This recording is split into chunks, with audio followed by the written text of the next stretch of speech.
already know. Thanks for Mike for putting this on, Mike. Thank you. This is our first, we're going to call this area the HVAC Lab for McKeough Waterloo. And we're hoping that in the future there'll be live fire units here.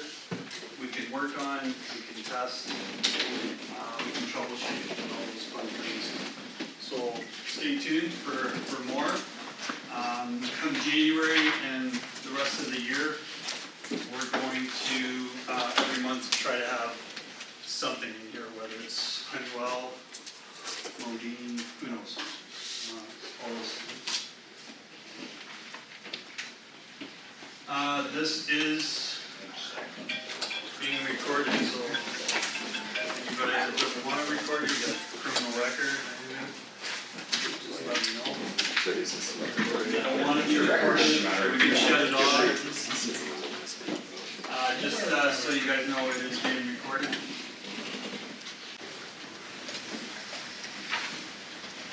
So basically, what we've done here is just kind of like a high-level overview. I just want to go over some points where we're getting a lot of calls in on the tech side of things on this hybrid system, what we call a hybrid system.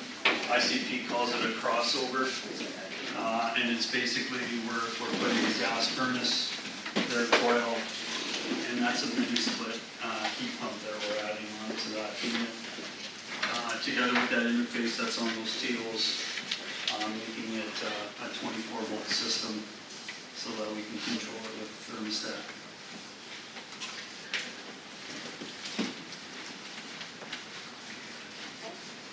So, for you guys who don't know me, I'm Bob Rebello. I take care of technical sales and support here at McKeough Waterloo. I'm TSA, what they call a TSA. ICP has dedicated TSAs at their wholesalers, and I'm the first point of contact for you guys when there's an issue, not only with the equipment, but also customer issues. If that does come up, we can escalate that to me, and then I'll do it with the factory. Certain calls I get from all areas is from a homeowner that calls ICP and their issue is not being taken care of. That'll come back to me or somebody in the area. Each McKeough location in Ontario has or will have a TSA, or they're working on it. And again, TSA is your first call and the connection to the factory. If I can't help you out, while you're on site, we'll do a 3-way call with the factory and their tech line. What's that thing on the right there? Thing on the right? Yeah, that was, they call me Bobcat around here, so through a new AI, I guess they figured on, there's my animated little figure. And I guess stay tuned for different Bobcat tips, maybe. I don't know what they're doing with that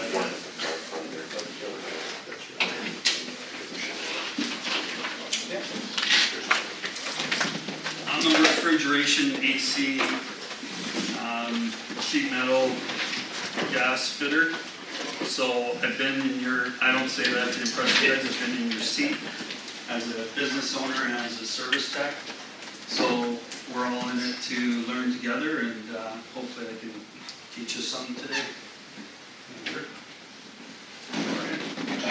Good.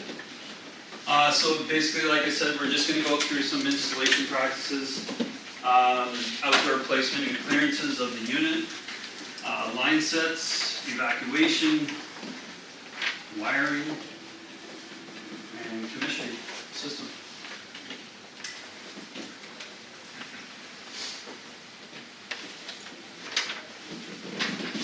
Clearances, ABC 24 inches, so above the unit 24 inches. Below we like to see 18 to 24 inches. In front. And on the side, on the service side, 24 inches. Below, just keep it above the snow layer. Most of our stands, or if you're putting on a bracket, will be 18 inches. 4 inches all the way around, like putting it, because it's a side discharge, you can put it as close as 4 inches to the wall. And basically that's my fist, 4 inches. So it's pretty close. And that's enough aerospace. Can anybody tell me why you need 24 inches above this unit? Boards and service. Yeah, the board's on top, and she's a bugger to get out if you're like crouched in there and trying to get this panel off. It's actually upside down on this unit too, so you gotta flip it over. A couple of, this one here I went out to, first of all, it's in a hole, so I'm not sure how the snow is going to affect my unit. They're both facing each other. Serviceability is pretty close to get in there. As you can tell, snow load, right? That's, if we're using it for heating, it's still going to snow at 0 as we know this morning and in the future, and -5 and these temperatures that we're using this unit at. This one's interesting. This guy thought the feet were install mounts. So that's not actually sideways, that's how he installed it. And the thing I question here is, there's no way he lifted that by himself, so 2 people actually did that. It did work for a little bit until the compressor.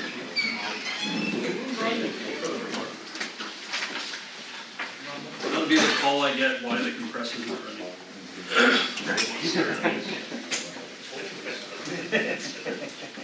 Line set on this 2-ton. So we're talking about the 2-ton today only because the 1.5 are gone. We don't have stock of the 1.5, so we're talking about strictly the 2-ton today. 3/8, 5/8, and because it's a mini split, both of those lines are insulated and have to be insulated. Because basically from these service valves to this indoor coil, that's all complete, like that's your evaporator side, and this is the condenser side. I know that would switch on the TV, but that's why both of them need to be insulated. What do we got there? 164 feet. Some, like I said, this is a mini split, so you could actually, on the ICP side, they would have indoor heads, so that's why the long lengths of line set. Lift on there, the 2 feet. We're doing any small commercial applications. Minimum line set, we get asked this a lot, 10 feet. Again, it's more on the mini split side if you have an indoor head and the head is directly on the other side of this wall. It's a minimum of 10 feet. We've had issues with high head pressure going off and funny things if it's in at 10 feet. Just try to, if at all possible, use up some line set behind the unit even. If up against the wall, you can get 10 feet pretty easy, I think. All the units are charged 25 foot line set, and after that, it's 0.32. And like I said, you guys are going to get this this presentation as well, so you have this information with you per foot for the 2-ton unit. We are on this section here. I just showed a couple things, and basically what we're doing is taking the TX valve out. We are metering only on this unit, only at the EEV valve, and so we don't need the TX valve, and we're replacing it with this adapter that we give you. Because it's metering in there, we don't need the TX valve, and you just put this adapter on. Any questions on that? That's just a 2-ton, right? That's only the 2-ton? It's just this unit right now, yeah. One other thing I get asked about is the equalization line. You're just pinching that off and soldering that off. Just cap it off.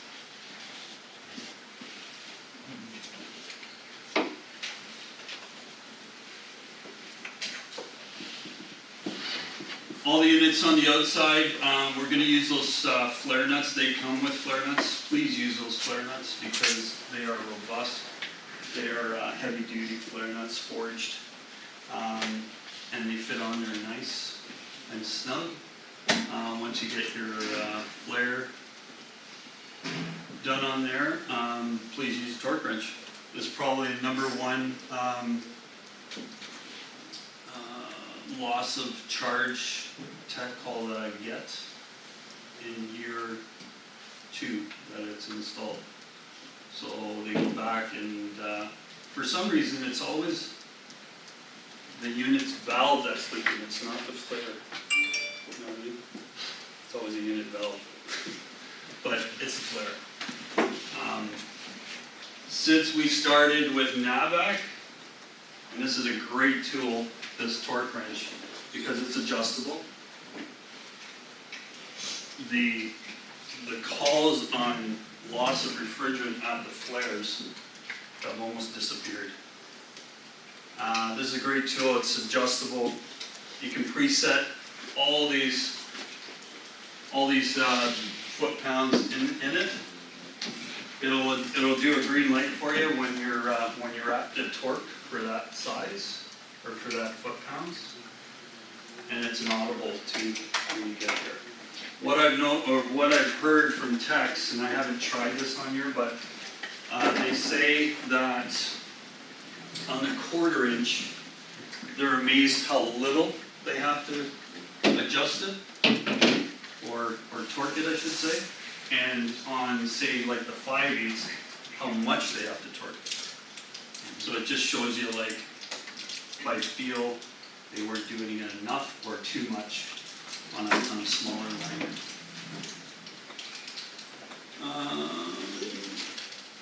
So we're still on this system, we're still obviously brazing this on, this line set, so let's throw some nitrogen in there, purge with nitrogen.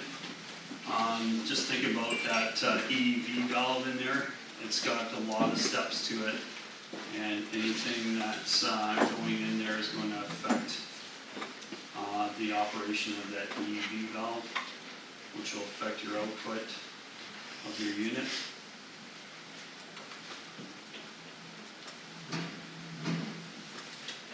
And we're purging to keep it clean.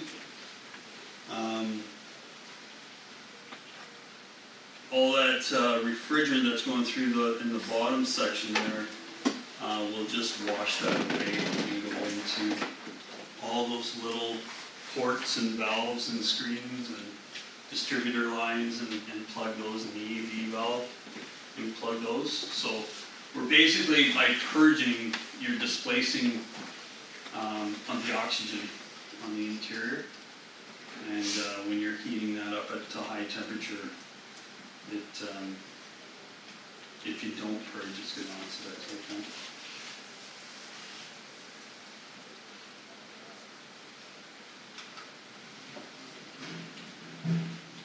Or if you don't want to purge or braze, I should say, you can press now. So I got just a little video on press. It is to make reliable tube connections using RLS press fittings. Just prep the tube with the provided deburring tool and abrasive pad. Then use the RLS depth gauge to mark the proper insertion depth. Push the fitting onto the tube, align the jaws, and press and hold the trigger on the press tool. Now check for the RLS witness mark, and use the RLS crimp gauge to confirm the finished crimp band diameter. That's the original, patented, proven RLS rapid locking system. We stock those now. I'm amazed on how many people are actually pressing now, commercially and most, like some residential, I guess now. it's taken off. They've been around for over 10, 15 years. There's millions and millions of application for fittings out there that have had no issues. They pressure test those things to like 700-800 pounds. It's no problem.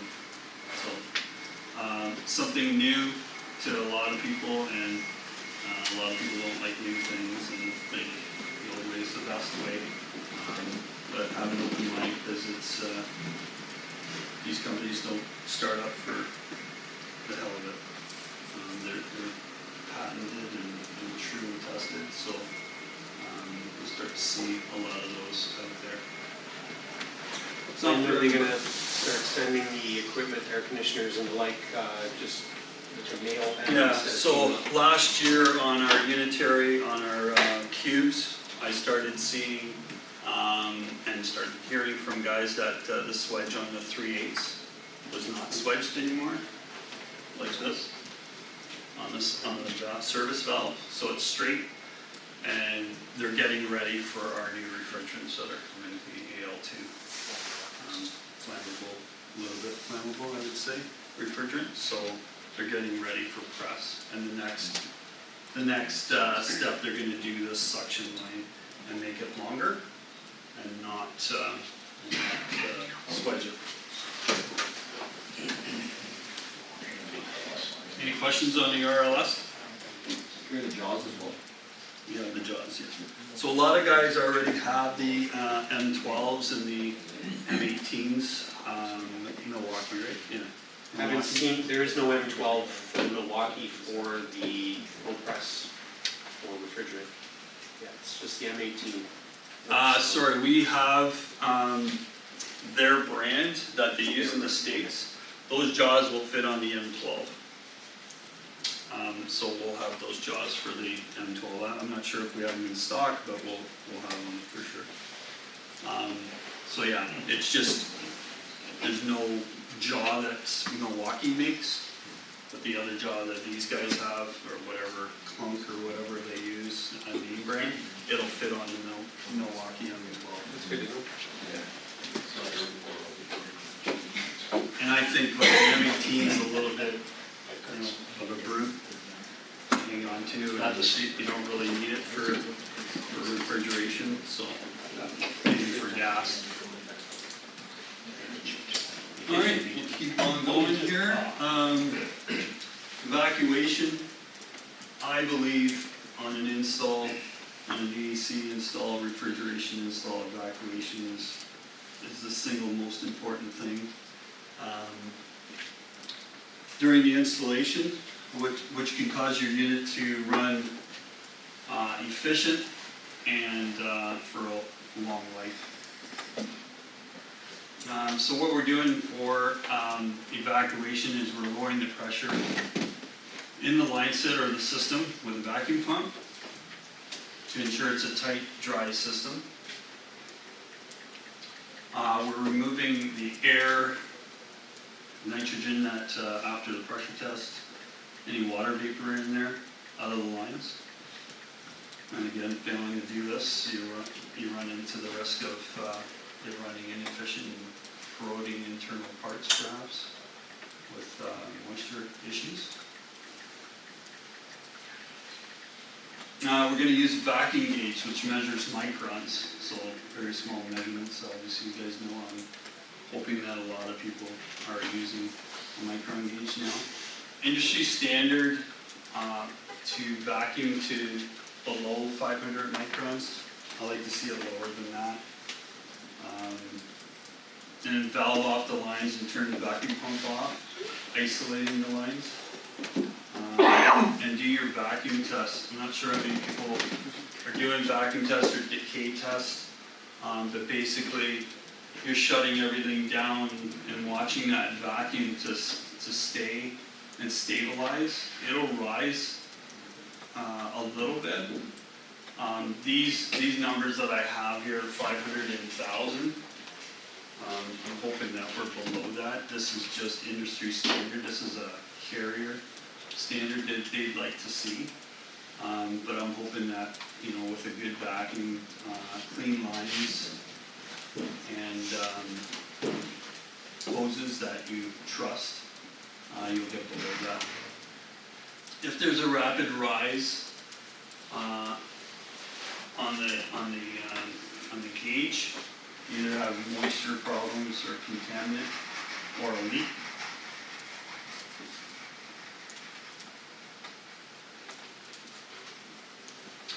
Things to remember when we're doing, please keep your topper lines clean, sealed, free of contaminants. You know, if you're roughing in lines, let's cap those lines off. I was on a job site, I think it was last year, in the spring. The line sets were left open and straight up, so all the rain was going inside. So when we put the vacuum pump on, the oil just changed to white like instantly. It was just automatic. So we're just like purging nitrogen through and trying to get it cleaned out, but it took forever. We were changing oil forever. It was just crazy, and all because somebody, you know, didn't take the time to cap them off properly and you know, help out the next guys that were actually installing the equipment. Purge again, while brazing for the copper oxide. This is one thing I never used to do when I was an installer. Purge before you test. So throw a little bit of nitrogen in there, and it seems to take those water molecules, as small as they are, and kind of dry out those lines before you start evacuating those lines.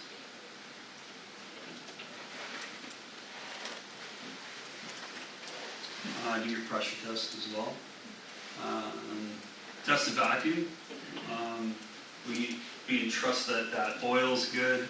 The vacuum's still working properly, but every once in a while, let's throw the test on the vacuum. So just put your micron gauge on your vacuum gauge on the vacuum pump and see if it'll pull down 50 microns or below. And then change the oil if you need it, if you can't get it down there. Use hoses rated for deep vacuum. These are not vacuum hoses. These are actually permeable. They'll let air in a deep vacuum. Did you guys know that? Some say yes. Yeah. They're actually permeable. They're for pressure, positive pressure, not vacuum. And they're small. The ports in them are small. Let's get some bigger hoses. Just even yesterday, I think somebody was in at the counter and the guy said, I can't believe how quickly I can pull a vacuum even with a small pump. Because a lot of guys look at these small pumps, vacuum pumps. This is a little 2 CFM battery operated. And you can't do it with those hoses, but with these, you can do it real quick on a clean system, on a new system, on a smaller line set. I've done it real quick with those pumps.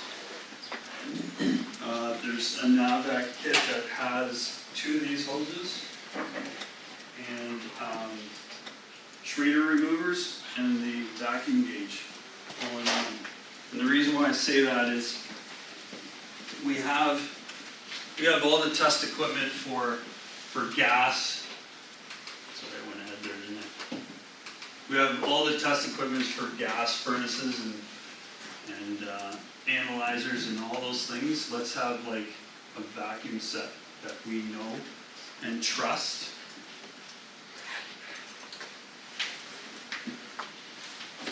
And we can use every time knowing that you know, there's no contaminants in there. Get this one ahead there, I must have been pressing the button.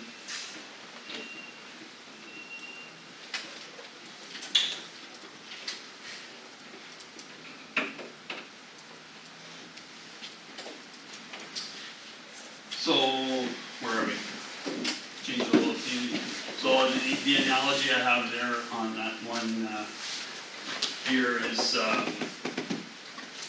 not your manifold gauge. So measuring microns on your manifold gauge is like measuring inches on your odometer around your car. It just can't be done, right? So get the proper tools and let's ensure that that system's like pulling a correct vacuum and nice and tight. The length of hoses that you have is all going to factor in on your vacuum and how quickly you can do it.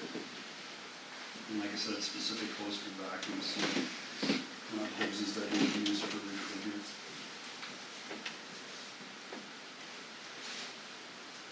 More things, just remove the valve cores. That's going to ensure that it's quicker for you as well. Up to 10 times longer if you leave it in. To just create too much restriction. I don't know if you ever depressed a valve core, you can see that there's very limited space that it's pulling from rather than it being out completely. Don't remove your vacuum gauge until there's a positive pressure in the lines. So if you have it on, say, the suction side of the unit and you're pulling it off before you crack the unit, even just that little, little press of the Schrader, you're going to allow a lot of air in there and moisture. Calculate the line set. If it's more than 25 feet and you know that already, at that time, before opening the unit's valves, add that 0.25 or 32 pounds per foot. At that time, when you're in a vacuum, and then you can open up the valves. I didn't know this before either, but a little tech tip here that I've learned, and we're doing this installs in a colder temperature. For a quicker vacuum, just turn the indoor blower on. It'll heat up those water molecules and force them and dry them up. Even if it's, if your outside is colder than freezing. Just warms it up and it'll go quicker.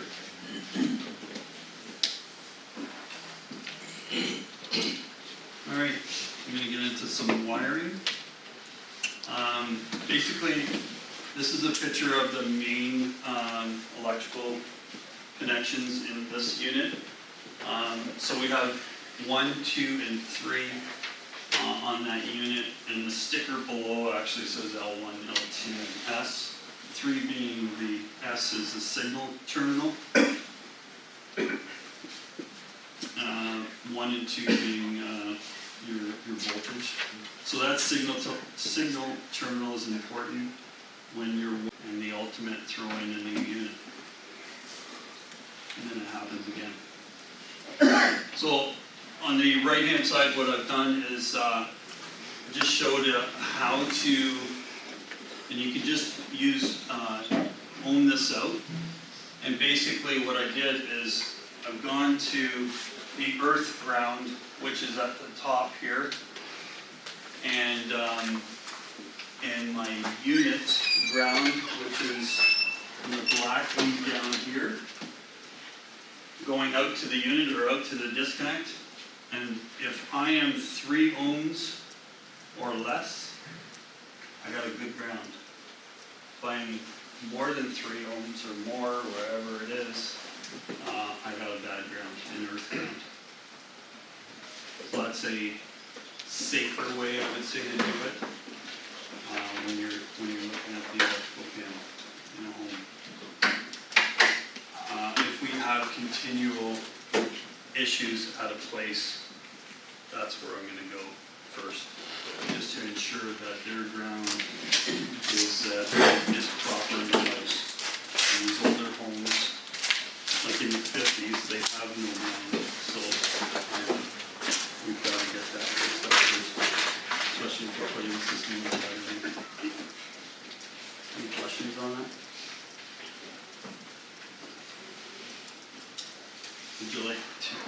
me to repeat this. Has everybody got that? There's great books solely on grounding. They're online. It's interesting to see, and now with all this new equipment that's coming out, what it can create, cause issues on it.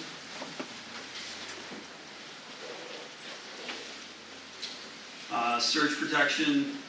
I mean, we've always protected our TVs, computers, things in our homes, but we're not protecting like our HVAC equipment, I guess. Like even our furnaces, right? They have a computer board in now our inverter technology, and these heat pumps, mini splits have computer boards in them. They are either selling it to a homeowner, they are a lot more than a TV or computer system. So I believe that the homeowner just needs to be educated about it.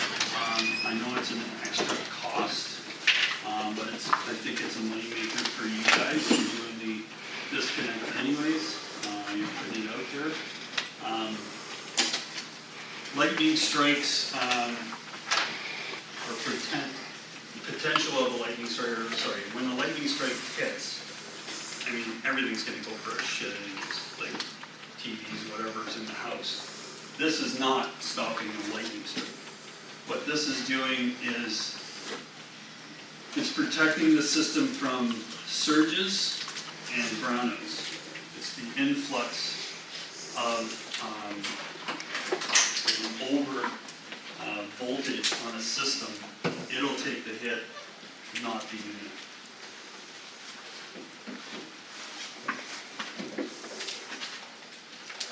And again, you know, in the past, down here it says when a piece of equipment fails to due to cumulative numerous smaller magnitude surges, the failure is attributed to the age of the equipment, poor quality of the equipment, or 100 other unexplained conditions. So, you know, who knows at that point, right? We're always guessing, and this is whatever it is for $100. It's a little bit of a protection for that equipment.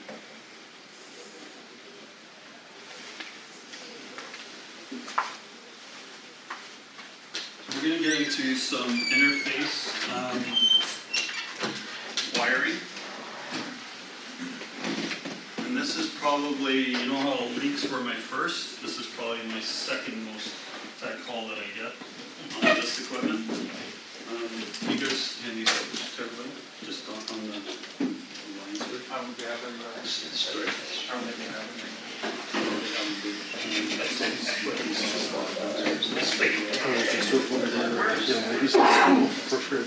What's that? Your fridge out?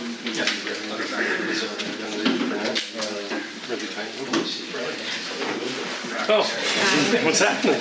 Not much. How are you? Good. Yes, yes, sir. Yeah. Yeah.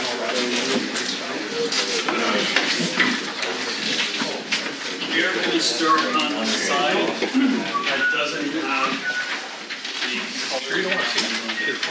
I'm okay.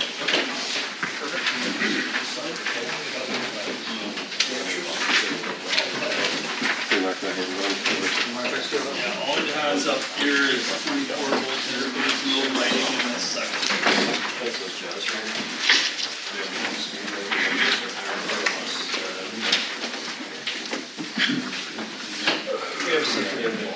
Up there, Josh. I'm gonna get a few more photocopies.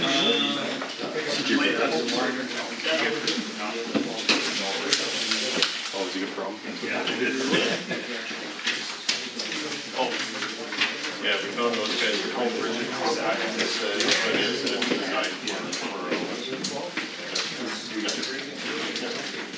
There you go. You're there, you good? Everyone get one? At some point while we're going through this, can you guys just, whoever has that in front of them, just pass it down the table so we can see the rest of it, if you haven't seen it before. And then just look at some of the popular ratios. The first thing you're going to do in this interface, once you have it mounted, is take the transformer out of it. So we don't need the transformer because we're going to get the 24 volts from our furnace, the indoor transformer on the furnace. So that's the first thing you're going to do is take the transformer out. The second thing I want you to do is put the return air sensor and hook that up. There's another umbilical cord that snaps on here and then the other one snaps into the interface. Put this into the return air. This return air sensor is going to modulate or help modulate, let's say, that compressor in there with the return air and how close it's getting to set point. You're going to put it in the return air facing down. The downcomer, I guess. This is probably a good spot for it.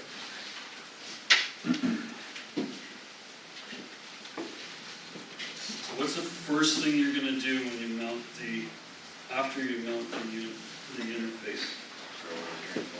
Thank you. Second thing you're going to do?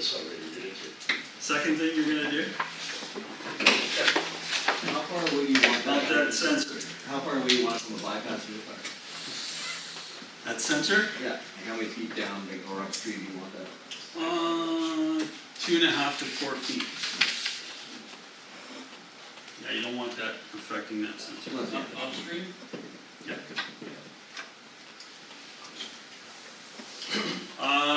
Okay, we're going to go through this wiring.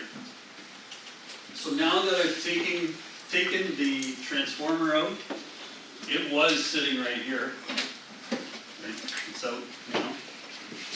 And basically what I've done, and you guys can look at this after Josh Truba, thanks for putting this all together, but he's got a furnace board, an interface, and the Ecobee sub base here, and he's wired it not like this one, but the next one I'm going to show you, and I'm going to tell you why there's a difference in wiring diagrams.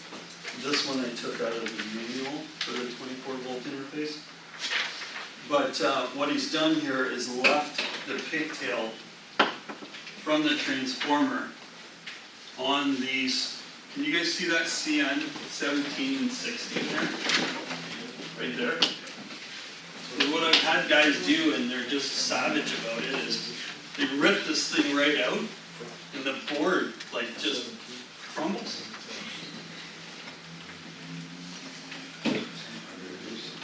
So I would just leave those on there, and then you have a writing point. You can just take the stake-ons off the other side or cut them off, and then you can just marette. So what we're doing is you want to follow along RC, 24 volts from the furnace. They're being hooked up to T1 out and T2 out. And that's going to liven up this 24 volt interface. I'm just going to break it down how I usually talk to people on the phone about it, and how I kind of direct them, okay, let's go over the wiring. Because they always tell me the wiring is good, and then we find something that's kind of wonky in here. So the Y terminal off the furnace is going to go to the G1 terminal on the interface. That is going to tell this thing, or tell the furnace to come on to cooling speed. The W on the furnace, which is now your heating, your gas heating, is going to go to W1 on the Ecobee, or the thermostat up there. Let's call it the Ecobee. Okay, so now we have the entire furnace done in this scenario.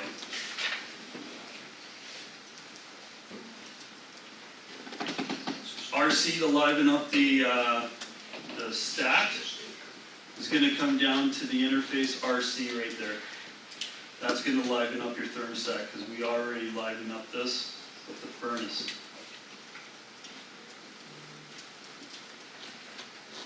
And this is where it gets interesting.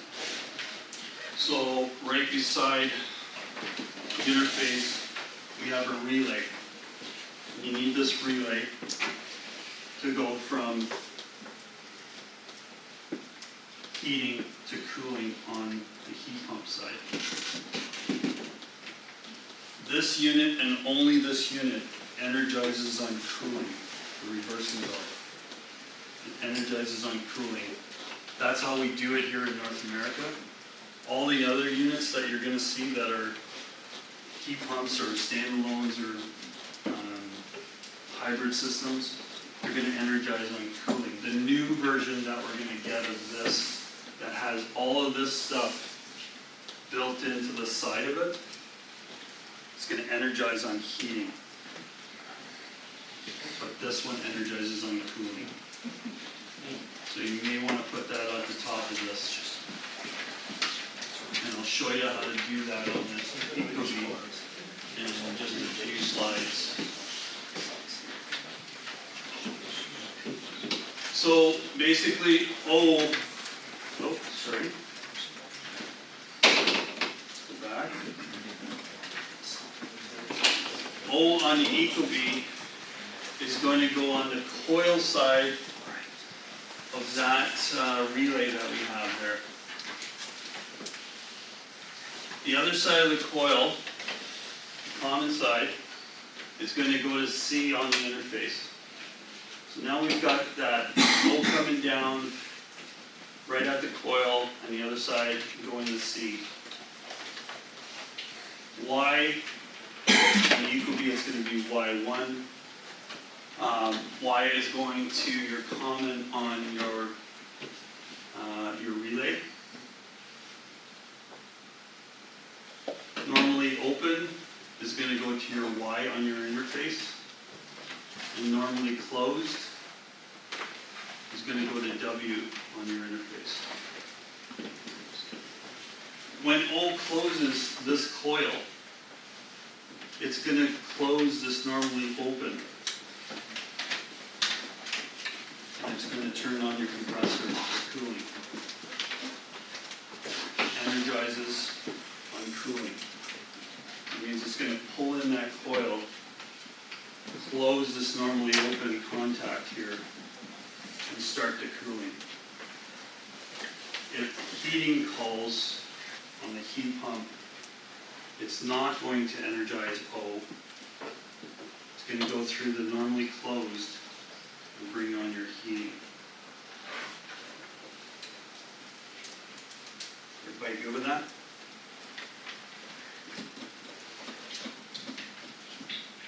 If you don't set up, and we're going to go through that in a couple slides, if you don't set up the Ecobee to energize on cooling,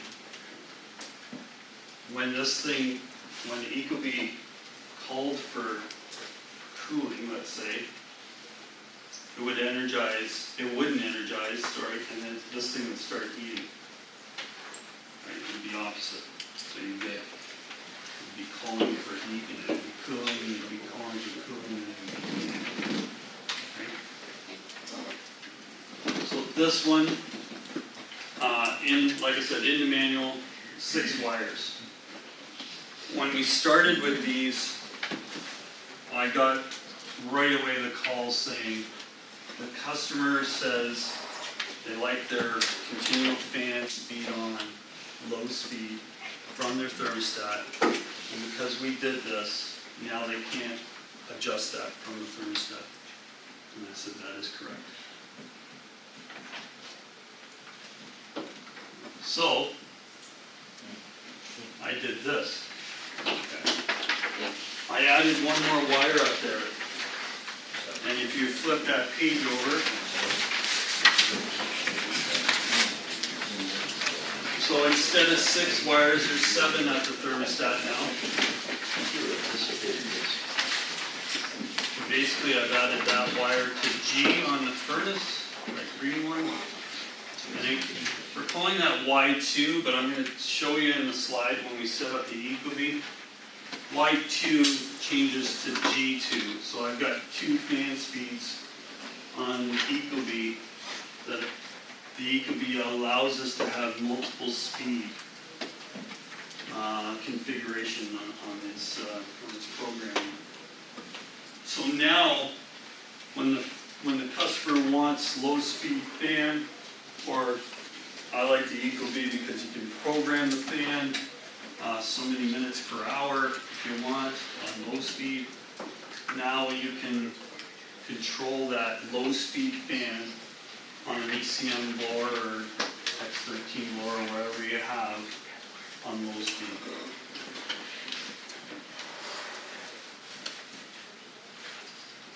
Does anybody have any questions on that? One thing I forgot to mention on the last slide, but I'll mention it here, is I have it on both of those pages. Diff switch SW1 to on. If you look at this interface, this one is facing the correct way, I should say, for the LED display, and you know it's correct because the two dots are at the bottom. Sometimes I get guys telling me it's a 03, which is an E0. So I'm looking for 03, or I tell them there is a 03 on this actually, but it's upside down. So by switching that diff switch setting, SW1 to on, you eliminate this LED screen. If you don't do that on that diff switch, the screen won't illuminate.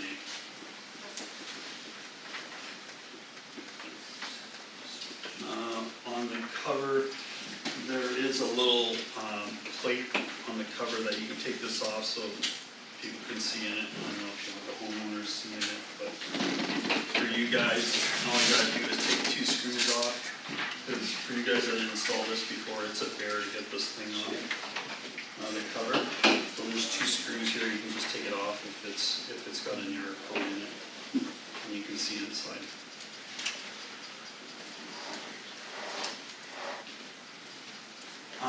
The unit from obviously disconnect side, but just ensure that these three wires, whatever you use on the unit here, you're going to the outdoor, not the indoor, to the outdoor. And the same wires on L1, L2S, or 1, 2, 3, it's called in the unit. Again, ensuring that you take the transformer out, the same configuration, and installing that sensor into the return air.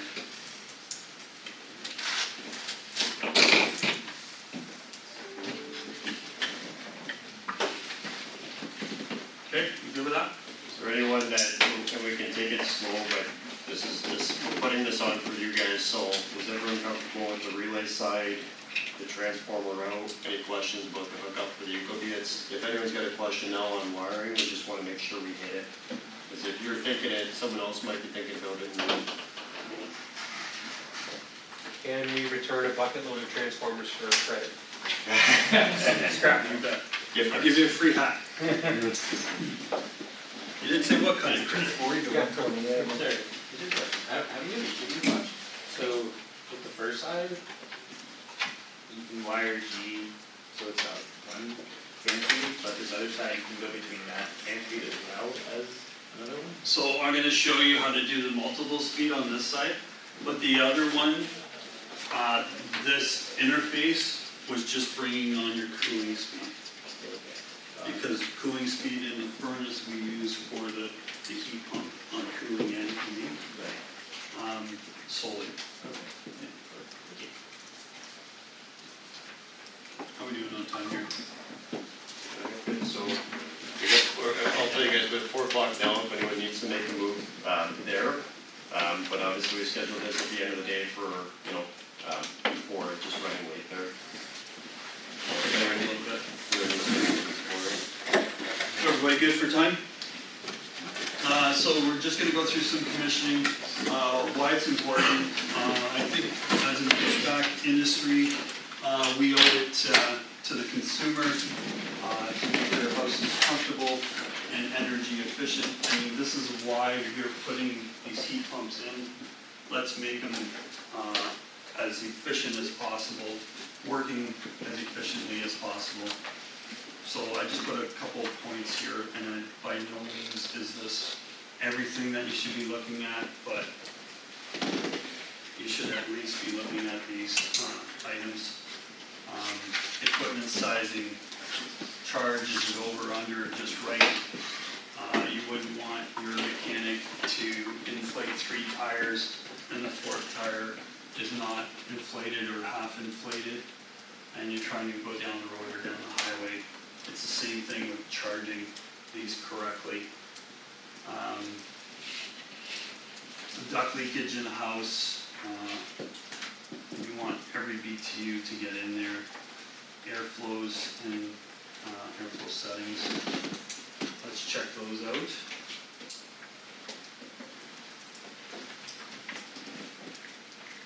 The charge, we're always going to weigh the charge in on these systems. And like I said, if you have that over 25 feet on this, you're going to weigh that charge in, and you should be set. Like, I haven't had one unless it's leaked, and I want to know when I'm pulling it out. I know from what's recorded that you get additional charge and the factory charge together. I know what should be in that system. If it's not, it's leaking somewhere, and I know there's a leak somewhere. Guys that are just adding refrigerant in as well, like overcharge, right? It's all going to affect the efficiency and the operation of the unit. Ensure that you're adding the correct refrigerant. This is going to become crucial because we're going to be bringing on multiple refrigerants. At least 2 refrigerants I know.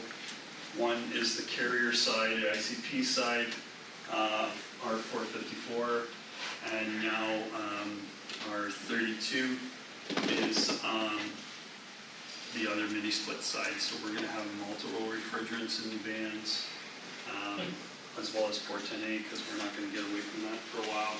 So going forward, ensure that you're looking at the mini split, right? And looking at that rating point, because you're going to have different refrigerants out there. Different leaks, we've already gone through that. Always charge in a liquid. 410A is a blend, so not a gas. These are 230, 240 volts out there. Are they the same, inside, outside? Basically, I just took that picture. If you guys want to see this later on, that picture on the right is just this section here. The one on the left is the unit.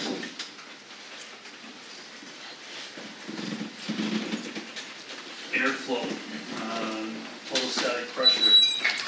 We should be checking this. These charts that are in the furnace.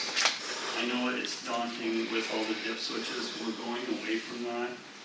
Very soon, I think there's even new furnaces in the warehouse already. We're going away from dip switches on the ICP side. We're going to have like an LED screen, 1 through 20 or something like that. You'll get to pick your speed that way. I know this has always been a pain in the ass to do, the dip switches. But basically what I got here is just measure your static pressure, your total static pressure. Excuse me. You're measuring your total static pressure of that unit. And that's what you're checking and trying to match on the dedicated size or the right size of the equipment, the model number. Make sure you're on the right chart and matching up that CFM for your static pressure. Basically, this is showing you how to do it, where to place those pressure tubes. And then just when you adjust it, again, just make sure you're dialed into the right CFM.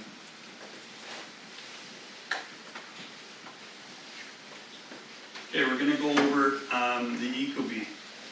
I'm gonna do it on here because this is what I'm gonna send you guys. I've got a simulator on my computer too that I can do it live, but we'll go through this first. And this, I'll go through these sections, and this is what you're gonna see on the screen. So I did like a screenshot of each. After you've initiated the Let's Get Started screen, this is what you're gonna see. You're gonna go to I Am Pro. You're gonna get a big caution here in case the homeowner's trying to screw around with something in the system. It scares the shit out of them here, so they don't do it. And then it's gonna ask you on the Ecobee, RC and RH are together, but they always want RC connected. So it is crucial that you put R to RC on the Ecobee. If, say you've gone out to a place and you didn't hook up the heat pump, but you only hooked up the furnace and you got that going, and then the next day you're gonna go out there, and you gotta reconfigure the Ecobee, excuse me, just go to the main menu, the settings, install settings. I'm gonna show you guys how to do this. The equipment, and then you pick reconfigure equipment, and I'll show you what it does. And then you can go into those same sections again, it'll just reboot. If you're using the first drawing that I gave you guys, you're picking single variable speed fan. The second drawing that I gave you guys with the colored, using 7 wires, you're picking multiple speed. Your next screen is going to show you what's hooked up. On this, it's showing W2 and 3. You can stroke that out. It doesn't need to because you don't have 3 fan wires. Those are mainly for like condo units that have a dedicated boiler system or chilled water system and change of seasons and all that. Those units are for that. You can use that for that. But basically, you're using your Y2 in that example. You're going to switch that Y2 and now call it G2 on here. So if it asks you, is this your wiring, and it's not lit up there, you can hit yes or no if your wiring is correct or not. This is all down here as well. And then modify it, because you know you've got something on Y2. Now calling it G2, you go to next.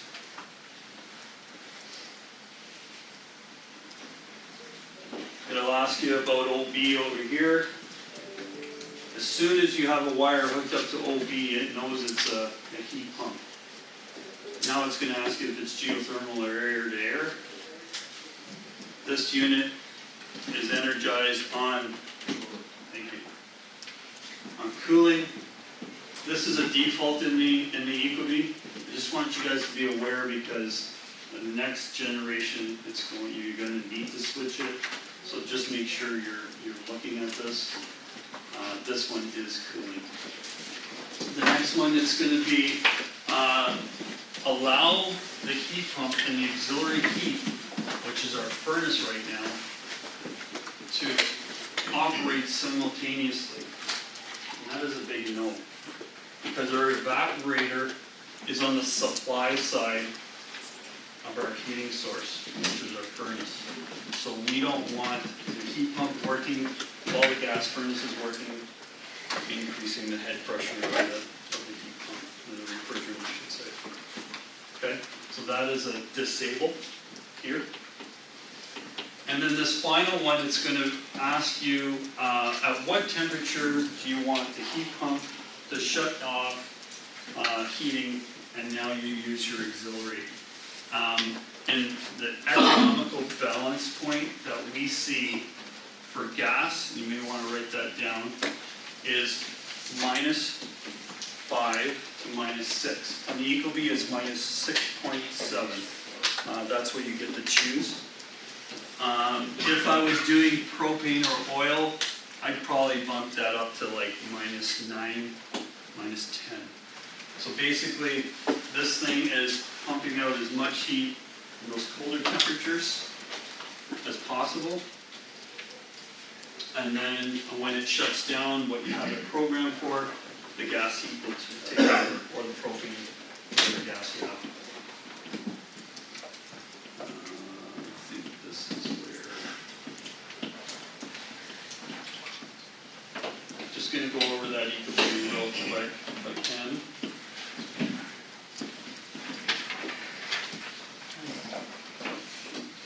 You guys see that up there? Yeah, I'm just gonna talk while when I'm over here. So this is a live Ecobee I've got on the wall right now. And so basically, I've already had it running, and I want to reconfigure. I'm gonna slide down to, and I'm using my mouse here, but you're gonna use your finger on that Ecobee.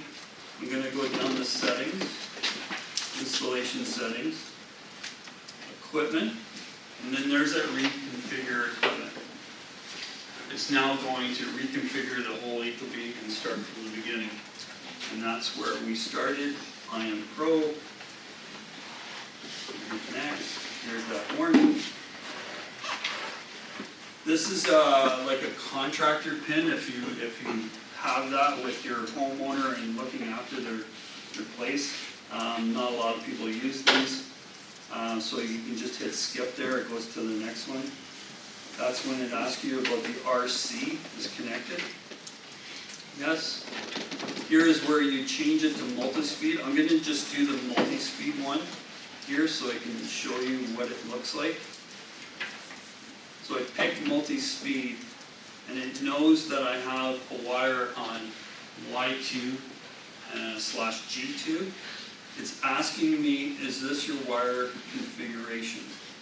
And yes, that's what I have.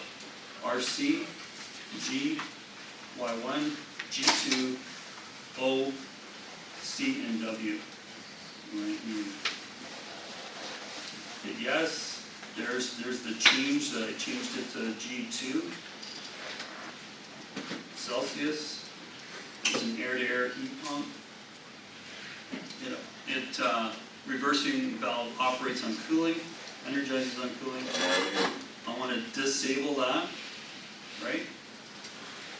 And here's where you slide that over for the temperature that you want the outdoor unit to shut off, and then allow the gas furnace to take over.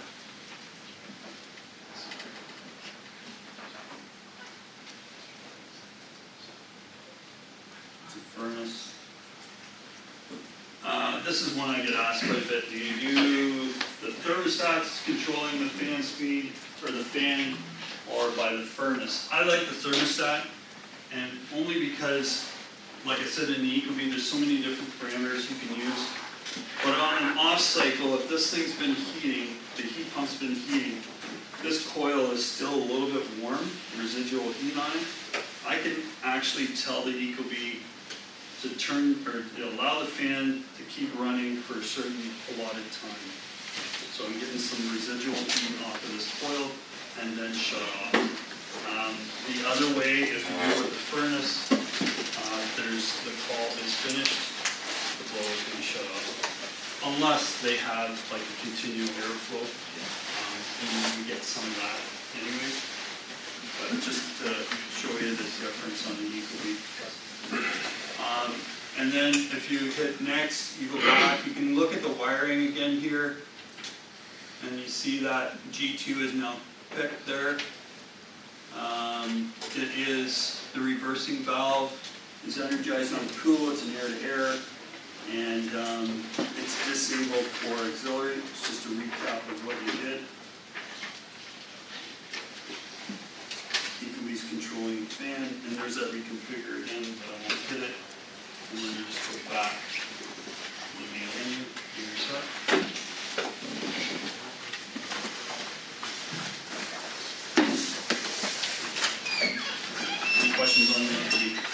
about taking off that alert for auxiliary heat? Yeah. Did you cover that? Disable. Yeah, sorry. I didn't cover that, Josh. So, sorry, what do you want to do? To disable an alert so that Yeah, you're, so what Josh is talking about is, there are some, and it happens on the gas furnace as well. If the gas furnace has run for an extended period of time for the auxiliary, it's gonna alert the homeowner at the stat that their auxiliary has been running for about 2.5, 3 hours, whatever it is. And sometimes they get a little excited about that, especially if it's an air filter with strip heating.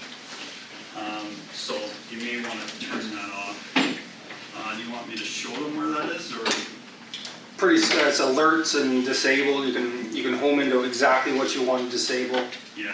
It'd be worth them Yeah, just buzzing go through into it. your alerts on the screen, your settings, install settings, go into alerts. And you can turn it off, you can disable it. It just saves a little bit of headache. A lot of headache. Yeah.